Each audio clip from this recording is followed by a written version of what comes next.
Hello students, in the sequence of change in profit sharing ratio among existing partners आज हम discuss करने जा रहे हैं एक बहुत ही इंपॉर्टेंट टॉपिक जिसका नाम है revolution of assets and liabilities. देखिए, revolution of assets and liabilities में इंपॉर्टेंट टॉपिक इसलिए भी बोल रही हूँ क्योंकि आपके नेक्स्ट जो 2 चैप्टर्स हैं, यानी कि एडमिशन ऑफ अ पार्टनर या फिर retirement and death of a partner, उन दोनों चैप्टर्स में भी ये रिवोल्यूशन अकाउंट आपके काम आने वाला है। तो इनके कंसेप्ट्स को जो है अच्छे से समझ लीजिएगा सो डेट आपको आगे के चैप्टर्स में प्रॉब्लम ना आए। ठीक है, तो रिवोल्यूशन अकाउंट होता क्या है, नेम से क्लियर है, रीवैल्यूएशन। अलग अलग कीजिए इसको, रीवैल्यूएशन। रीवैल्यूएशन मतलब दोबारा से वैल्यू करना। अब दोबारा से क्यों वैल्यू किया जा रहा है, इस चीज को समझिए और क्या वैल्यू करना है। यहाँ पे देखिए क्या है, revaluation of assets and liabilities. किसको वैल्यू करना है आपने दोबारा से, एसेट्स और लायबिलिटीज को। इसका मतलब ये है कि जब प्रॉफिट शेयरिंग रेशियो आपकी चेंज हो रही है, यानी कि पहले अगर प्रॉफिट शेयरिंग रेशियो 2 पार्टनर्स के बीच में 1:1 थी और अब हो गई है 3:2। ठीक है, तो चेंज होकर यहाँ पे आपने देखिए रिजर्व जो थे आपके, आपने वो भी पुरानी रेशो में डिस्ट्रीब्यूट कर दिए थे। ठीक है, वर्कमैन कंपोजिशन रिजर्व था या इन्वेस्टमेंट फ्लक्चुएशन रिजर्व था, सब कुछ आपने पुरानी रेशो में डिस्ट्रीब्यूट किया। वो क्यों किया था, क्योंकि वो जो चीजें बनी थी, वो जो रिजर्व्स आपने बनाए थे, वो उस टाइम पे बनाए थे जब रेशो आपकी ओल्ड रेशो चल रही थी। ठीक है, तो आपने उसके अकॉर्डिंग वो सब डिस्ट्रीब्यूट करके, यानी कि पिछला सारा इम्पैक्ट निल कर फिर आप आगे न्यू पार्टनरशिप एग्रीमेंट के साथ एग्जिस्टेंस में आए। ठीक है, और आपने कंटिन्यू किया। उसी तरह से हम यहाँ पे एसेट्स और लायबिलिटीज की वैल्यू को भी रीवैल्यू करते हैं। क्यों, क्योंकि जो हमारा बैलेंस शीट है, बैलेंस शीट में हो सकता है कि हमने जो एसेट्स की वैल्यूज हैं वो तब की पहले की रखी हो जब आपने परचेज की थी। ठीक है, कोई भी एसेट आपने मशीनरी परचेज की थी तब की है और आपने अभी तक उसको रिवाइज्ड वैल्यूज में शो नहीं किया है, बट इस टाइम पे शो करना जरूरी हो जाता है। बिकॉज देखिए, अगर आपकी किसी भी एसेट की वैल्यू पहले थी 50,000, ठीक है, और अब जब प्रॉफिट शेयरिंग रेशियो आपकी चेंज हो रही है और उस टाइम पे आपको पता चलता है कि आफ्टर 5 ईयर्स मान लीजिए चेंज हुई, तो आफ्टर 5 ईयर्स हो सकता है कि इसकी वैल्यू में भी चेंज आ गया हो। अब अगर इसकी वैल्यू में चेंज आया है, यानी कि 50,000 से मान लीजिए इसकी वैल्यू हो गई है 1 लाख। ठीक है, 50,000 से 1 लाख हो गई है, तो यानी कि जो 50,000 का चेंज आया है डेट वाज योर प्रॉफिट 1। ठीक है, प्रॉफिट था वो आपका, जो चेंज आया, इनकम हुई है आपको इस टाइम पीरियड में। तो वो जो 50,000 की इनकम है, वो जो ओल्ड पार्टनर्स है ना, यानी कि जो आपके पुराने पार्टनर्स हैं, पुरानी रेशो के अकॉर्डिंग ही वो आपस में डिस्ट्रीब्यूट कर लेंगे। देखिए, change in profit sharing ratio में हम नॉर्मली सिर्फ और सिर्फ रेशो के चेंज का जो है बात करते हैं। हम न्यू या ओल्ड पार्टनर्स के बारे में डिस्कस नहीं कर रहे हैं, क्योंकि हमारी जो न्यू या ओल्ड पार्टनर की डिस्कशन होंगी वो आपके एडमिशन या फिर रिटायरमेंट के टाइम पे होंगी। ठीक है, तो अभी क्या है कि ओल्ड रेशो और न्यू रेशो की जब मैं बात कर रही हूँ, पहले आपकी रेशो थी 1:1, अब हो गई है 3:2। और पहले आपकी एसेट की वैल्यू थी 50,000, अब हो गई है 1 लाख। जो ये 50,000 का चेंज आया है ना, ये जो चेंज आया है, ये आप एज इनकम ओल्ड रेशो में पहले ही डिस्ट्रीब्यूट कर दोगे, उसके बाद आगे चलोगे। और इस टाइम पे जो आपकी बैलेंस शीट बनेगी, यानी कि जो वैल्यूज रखी जाएंगी सेट की, वो 1 लाख से आगे आपका कंटिन्यू होगा। ठीक है, अब देखिए, रीवैल्यू जो करना है आपने, आप रिवोल्यूशन अकाउंट को हम profit and loss adjustment account भी बोलते हैं। देखिए, नेम से क्लियर है, profit and loss adjustment account. अब प्रॉफिट एंड लॉस अकाउंट में क्या होता था, याद कीजिएगा, प्रॉफिट एंड लॉस अकाउंट में आप डेबिट साइड लिखते थे सारे एक्सपेंसेस, क्रेडिट साइड लिखते थे अपने सारे इनकम्स एंड गेन्स। ठीक है, तो कुछ इसी तरह से यहाँ भी जो आपका profit and loss adjustment account, यानी कि जो आपका रिवोल्यूशन अकाउंट बनता है, जिसको हम profit and loss adjustment account भी बोलते हैं, इसमें भी आप इस साइड सारे अपने एक्सपेंसेस लिखते हैं या लॉसेस लिखते हैं। ठीक है, और इस साइड लिखते हैं आप अपने incomes and gains. But point to be noted, आपने पॉइंट यहाँ पे क्या नोट करना है कि ये जो एक्सपेंसेस, लॉसेस, इनकम, गेन्स की मैं बात कर रही हूँ, वो सारी आपकी एसेट्स और लायबिलिटीज से रिलेटेड होगी।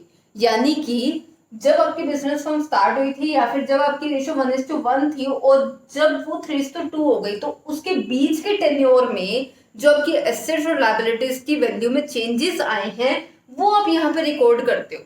ठीक है, अब देखिए, अब मैंने यहाँ पे बोला तो 50,000 से 1 लाख हो गई आपकी एसेट की वैल्यू, तो आपको लॉस हुआ या प्रॉफिट, लॉस होगा या प्रॉफिट? एसेट की वैल्यू इंक्रीज हुई है, प्रॉफिट। ठीक है, तो प्रॉफिट होगा तो वो इस साइड आ जाएगा। मान लीजिए ये एसेट आपकी लैंड थी, तो आप यहाँ पे बाय लैंड अकाउंट लिख देंगे।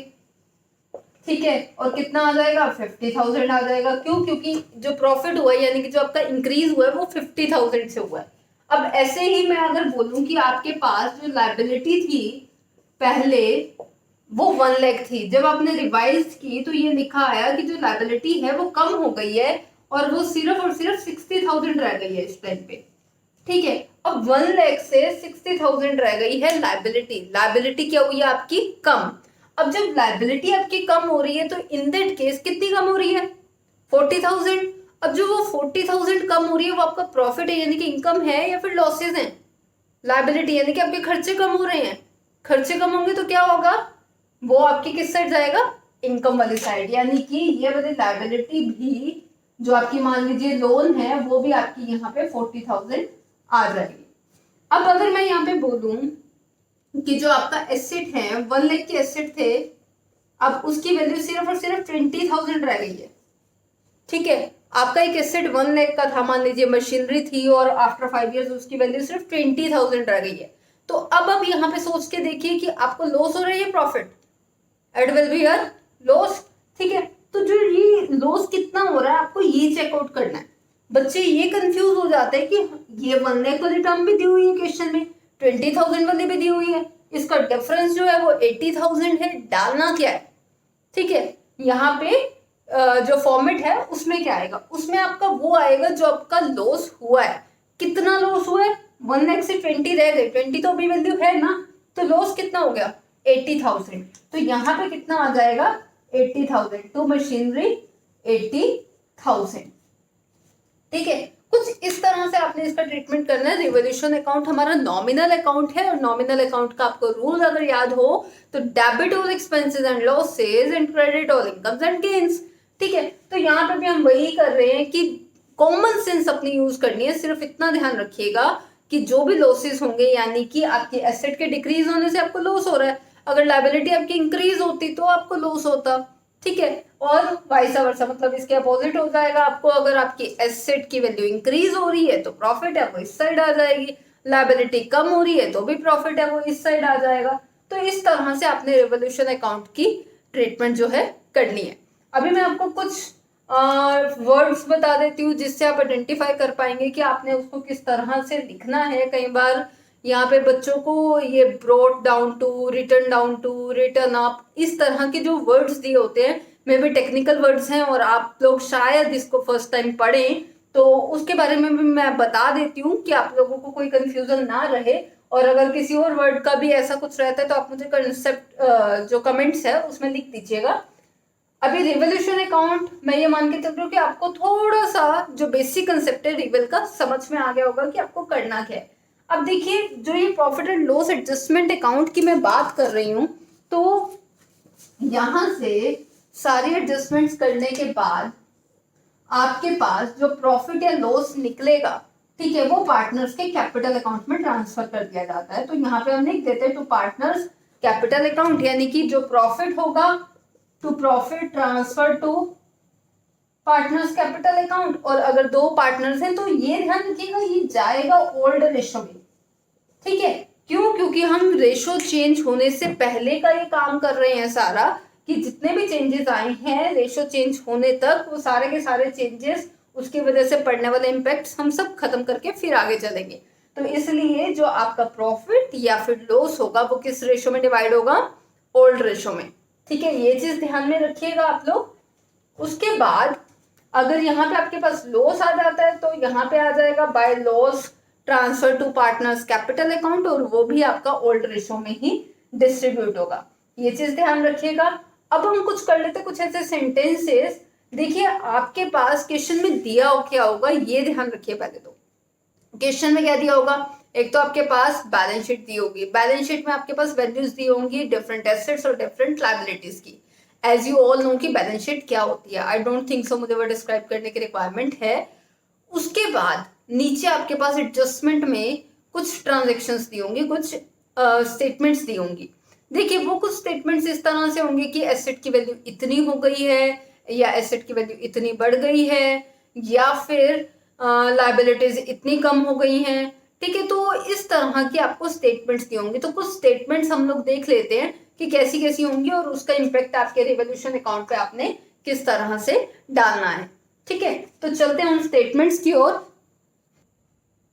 देखिए, जनरली जो आपको क्वेश्चंस में, बुक्स में मिलेगा वो इस तरह का फॉर्मेट मिलता है कि रिवॉल्यूशन के डेबिट साइड पे क्या आता है, to decrease in value of assets या increase in value of liabilities. ठीक है, तो बच्चे जनरली क्या करते हैं, इसको क्रैम करने में टाइम लगाते हैं कि decrease in value of asset है तो डेबिट साइड पे आएगा, इसका अपोजिट है तो क्रेडिट साइड पे आएगा। ऐसे increase in value of liabilities debit side पे आ रहा है तो इसका अपोजिट है तो उस साइड आएगा। ठीक है, तो जो मैंने आपको पहले कंसेप्ट बताया एक्सपेंसेस एंड लॉसेस, वो आपका थोड़ा सा कॉमन सेंस से रिलेटेड है। अगर आप उससे रिलेट करके करेंगे तो आपको ये सब चीजें याद रखने की जरूरत नहीं पड़ेगी। बिकॉज डियर स्टूडेंट्स, आपके पास अकाउंटेंसी में 3 बुक्स हैं और आपको बहुत सी चीजें माइंड में रखनी है। अगर ये छोटी छोटी चीजें भी आप क्रैम करने लग गए तो सिलेबस का पता नहीं क्या होगा। तो डोंट वरी अबाउट दैट, जितना हो सके उसको कॉमन सेंस से रिलेट कीजिए, अपने रियल लाइफ से रिलेट कीजिए एंड इजीली हो जाएगा। As I always said, accountancy is a game. Just you have to play it well. ठीक है, तो अभी चलते हैं हम लोग कुछ स्टेटमेंट्स के बारे में मैंने बात की यहाँ पे। मान लीजिए आपके पास बैलेंस शीट में गिवन है स्टॉक 50,000 का। ठीक है, अब देखिए क्वेश्चन में आपके पास क्या लिखा हो सकता है, स्टॉक इज रीवैल्यूड एट ₹30,000। ठीक है, अब यहाँ पे क्वेश्चन में इन्होंने बोला कि स्टॉक की जब हमने रीवैल्यूएशन की तो उसकी रीवैल्यू कितनी आई है, 30,000 आई है। पहले कितना था, 50,000, रीवैल्यू करके कितना आ रहा है, 30,000। अब देखिए क्वेश्चन में क्या पता चल रहा है कि 50 से वैल्यू कितनी रह गई है, कहाँ पहुंच गई है, 50 से 30 तक। तो अब आपकी वैल्यू कम हुई है या बढ़ी है, यानी कि इंक्रीज हुई है डिक्रीज हुई। स्टॉक एसेट है, एसेट की वैल्यू डिक्रीज हुई है, 50 से 30 रह गई, यानी कि कितनी डिक्रीज हुई, 20,000। लॉस कितना हुआ मीन्स 20,000। ठीक है, कई बच्चे 30,000 उठाते हैं, आपको ये ध्यान रखना कि आपका लॉस कितना हो रहा है, वैल्यू कितनी हो रही है दैट डजंट मैटर नाउ। तो अभी लॉस कितना हुआ, 20,000 का। तो किस साइड लिखेंगे, लॉस हम लिखते हैं डेबिट साइड पे। और यहाँ पे देखिए आपकी एसेट डिक्रीज हो रही है वैसे भी, तो यहाँ पे 20,000 आपका क्या आ जाएगा, टू स्टॉक अकाउंट। ठीक है, स्टॉक इज रीवैल्यूड एट 30,000। या फिर अगर मैं यहाँ पे लिखूं कि मशीनरी है, मशीनरी आपकी 1 लाख की थी। ठीक है, और आपके पास यहाँ क्वेश्चन में ये क्या लिख देते हैं, मशीनरी एज रीवैल्यूड एट ₹70,000। ठीक है, एक तो इस तरह से उन्होंने कंसेप्ट दे दिया आपको कि 1 लाख से 70,000 हो गई है, कि रीवैल्यू जब हमने की तो वो 70,000 की थी। तो अब मशीनरी की वैल्यू भी कम हो रही है, कम हो रही है यानी कि लॉस हो रहा है, बिकॉज वो एसेट है और एसेट की वैल्यू कम हो गई है। तो मशीनरी कितनी कम हो रही है, 1 लाख से 70,000 रह गई, तो 30,000 इधर आ जाएगी। ठीक है, अब अगर यहाँ पे मशीनरी इज रीवैल्यूड एट ₹70,000 की बजाय आपके पास में क्वेश्चन में थोड़ा सा चेंज कर दूं स्टेटमेंट को, मशीनरी इज डेप्रिशिएटेड बाय 10%। ठीक है, अब मशीनरी क्या हो रही है, डेप्रिशिएट हो रही है, कितने से, 10% से। डेप्रिशिएट का मतलब क्या होता है कि किसी भी चीज की वैल्यू कम होना, यानी कि बुक वैल्यू से जितना वो कम हो रही है, कितना हो रही है, 10%। अब 10% मशीनरी की वैल्यू थी कितनी, बुक वैल्यू 1 लाख थी, 1 लाख का 10% डेप्रिशिएट हुई है, मतलब बाय 10% बोल रहे हैं वो, कि 10% से डेप्रिशिएट हो गई। अब देखिए 1 लाख से 10% निकाल देंगे आप और बाकी की बची हुई वैल्यू क्या होगी, मशीनरी की वैल्यू। तो मतलब कम कितनी हो रही है, 10% कम हो रही है। तो 1 लाख का 10% 10,000। तो यहाँ पे जो मशीनरी की वैल्यू कम हो रही है वो कितनी आ जाएगी, 10,000। ठीक है, कुछ इस तरह से आपके पास स्टेटमेंट हो सकती है। या फिर आपके पास वो क्वेश्चन में बोल सकते हैं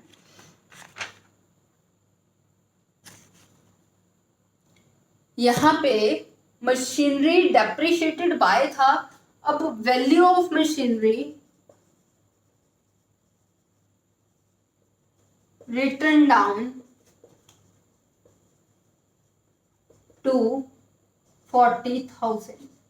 ठीक है, अब वो बोल रहे हैं कि जो मशीनरी है उसकी वैल्यू रिटर्न डाउन हो गई है टू 40,000, मतलब 240,000 मतलब तक, वहां तक पहुंच गई है। मींस कि आपके पास मशीनरी की वैल्यू थी 1 लाख, 1 लाख से कहां तक पहुंच गई है 40,000 तक। तो अब इतनी कम हो गई है। देखिए आपको 1 लाख से 40,000 तक पहुंचने के लिए जितना सफर तय करना पड़ रहा है ना, ठीक है, वो आपका लॉस है। तो 1 लाख से 40,000 पहुंच गए, तो जो बीच का डिफरेंस है वो आपका लॉस हो गया है, और वो जो डिफरेंस है वो यहाँ पे दिखाया जाएगा।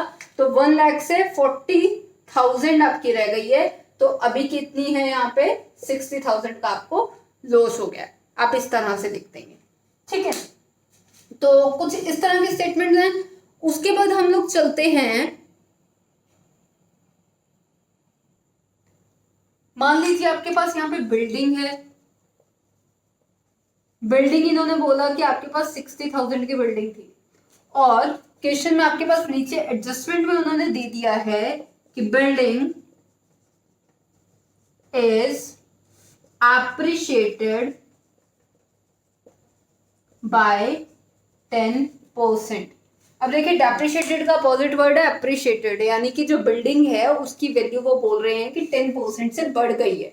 ठीक है, अब 10% से बढ़ गई है तो हमें तो यही देखना है कि हमें प्रॉफिट कितना हुआ है। हमें बिल्डिंग की वैल्यू में कोई इंटरेस्ट नहीं है अभी, हमें सिर्फ ये देखना है कि हमें प्रॉफिट कितना हो रहा है वो बढ़ने से। देखिए 60,000 बिल्डिंग की वैल्यू थी, कितना अप्रिशिएट हुआ है 10%, कितना बढ़ा है 10%। तो 60,000 का 10% निकालोगे, 60,000 इंटू 10/100, तो आपके पास क्या आ जाएगा 6,000। अब जो वो 6,000 का इंक्रीज हुआ है वो आपका क्या है प्रॉफिट, और प्रॉफिट किस साइड जाता है, ठीक है, क्रेडिट साइड पे। तो यहां पे आ जाएगा आपके पास by increase in value of asset, है ना। तो यहां आप लिख दोगे बाय बिल्डिंग अकाउंट, कितना आ जाएगा 6,000, ठीक है, जितना आपका इंक्रीज हो रहा है that will be your profit. Okay, अभी इसके अलावा आपके पास कुछ अनरिकॉर्डेड एसेट्स और कुछ अनरिकॉर्डेड लायबिलिटीज भी होती हैं। जैसे आपको क्वेश्चन में यहाँ पे देखिए बैलेंस शीट में कुछ भी गिवन नहीं है, आउटस्टैंडिंग सैलरीज दे दी कि आउटस्टैंडिंग सैलरीज हैं क्वेश्चन में 5,000, और आपके पास सिर्फ और सिर्फ वो सीधा उन्होंने एडजस्टमेंट में दिया, आपको बैलेंस शीट में गिवन ही नहीं था। तो उस केस में आप क्या करेंगे कि आउटस्टैंडिंग सैलरी पहले नहीं थी बट अब है, अब है यानी कि अनरिकॉर्डेड है। देखो अनरिकॉर्डेड को भी आप उसी से लिंक कर सकते हो कि आपका प्रॉफिट हुआ या लॉस। कैसे, अनरिकॉर्डेड है, पहले नहीं थी, तो पहले कितनी थी मतलब 0, ठीक है, पहले 0 थी और अब हो गई है मान लीजिए 10,000। आउटस्टैंडिंग सैलरीज आर 10,000, क्वेश्चन में आपको एडजस्टमेंट में उन्होंने दे दिया, बट वो आपके पास बैलेंस शीट में नहीं है। तो बैलेंस शीट में नहीं है तो उसकी वैल्यू बेस तो 0 है, 0 से कितना है 10,000 हो गया, यानी कि सैलरीज क्या है आउटस्टैंडिंग सैलरीज, यानी कि आउटस्टैंडिंग एक्सपेंसेस क्या है आपका लायबिलिटी। तो लायबिलिटी क्या हो गई है इंक्रीज, कितनी इंक्रीज हो गई 0 से 10,000। तो जो डिफरेंस आया यानी कि जो आपकी लायबिलिटी इंक्रीज हुई है, एक्सपेंस इंक्रीज हुआ है, वो कितना हुआ है 10,000। तो जो एक्सपेंस इंक्रीज होता है वो हम किधर लिखते हैं इधर, और यहाँ पे देखिए आपको जो क्रमिंग के लिए लिखवाया जाता है that is to unrecorded liability, आपने डेबिट साइड लिखनी है। बात वही है कि जो एक्सपेंस आपका है वो आप इधर ही लिखेंगे, तो दैट इज योर 10,000, तो यहाँ पे लिख देंगे टू आउटस्टैंडिंग सैलरी, ठीक है। कुछ इस तरह से आपको स्टेटमेंट दी होगी। अच्छा, एक स्टेटमेंट जनरली क्वेश्चंस में दी होती है, वो ये creditors of 10,000 are not likely to be claimed. देखिए जो क्रेडिटर्स हैं 10,000 के वो क्लेम नहीं होंगे, मतलब जो क्रेडिटर थे जिन्होंने हमसे पैसे लेने थे वो क्लेम नहीं करने वाले हैं, ऐसा लग रहा है। तो जब वो क्लेम नहीं करने वाले हैं वो आपके पास यहाँ पे स्टेटमेंट में गिवन होगा, तो इसका मतलब क्या है कि अगर आपके 10,000 के क्रेडिटर्स जो क्लेम नहीं करेंगे मतलब आपसे पैसा नहीं मांगेंगे, तो इट मीन्स क्या हो गया आपकी लायबिलिटी कम हुई है या ज्यादा, कम हो गई। ठीक है, तो लायबिलिटी अगर आपकी कम हो गई है तो वो क्या आ जाएगा आपका बाय क्रेडिटर्स, आपका पहुंच जाएगा इधर, मान लीजिए वो 10,000 था तो वो आपकी बन गई प्रॉफिट यानी कि इनकम जो आपकी क्लेम नहीं होगी।